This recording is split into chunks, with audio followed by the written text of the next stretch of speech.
Leo had been following the old riverbed for hours, the maps in his pack useless this deep in. He was looking for solitude, a break from the static of city life. What he found was a threshold. The archway wasn't natural. It was carved from a single slab of stone, swallowed by the jungle.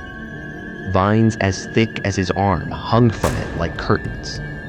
In the center, a symbol was carved. A tree with its roots reaching up and its branches plunging down. A warning, perhaps, or an invitation. He felt a pull, a strange silence that seemed to emanate from the darkness beyond the arch. He decided to rest here, leaning against the cool, damp stone. That was his first mistake. He shouldn't have gone in, but the silence was addicting. Inside, the air was heavy and still. A single beam of light from the ceiling illuminated a dead white tree growing from the heart of the stone floor. Its leaves were not green, but a translucent white, like the skin of a cavefish. The murals on the walls were worse. They showed people, happy and clear, and then the same people, faded and blurred, kneeling before the tree. Their faces were blank ovals.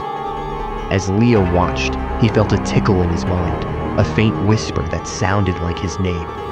It was his mother's voice. But his mother had passed away 5 years ago.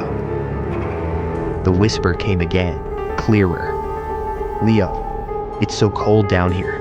Come find me."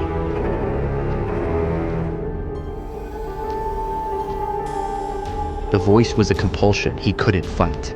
He followed it into a tunnel behind the tree, a space that hadn't been there a moment ago. The walls were alive with glowing fungi, their light a sickly blue. And the roots.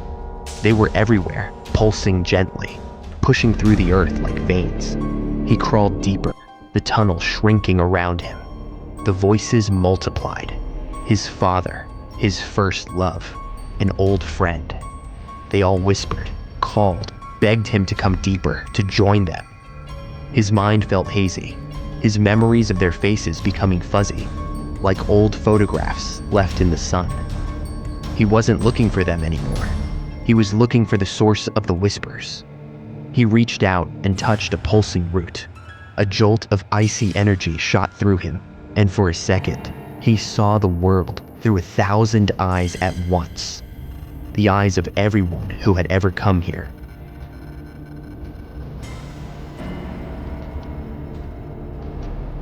Hours later, or maybe it was years, a figure emerged from the archway. The jungle was silent, holding its breath. It was Leo. He walked with a stiff, jerky gait, his head bowed low.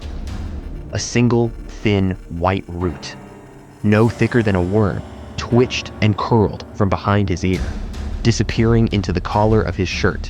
He didn't look back at the temple. He just started walking, a faint blue-green phosphorescence glowing deep in his pupils. He was going home. The roots inside him remembered the way. And now, with a new host, a new voice, the roots of whispers could finally begin to spread. If you hear a familiar voice calling you from the woods tonight, do not follow it.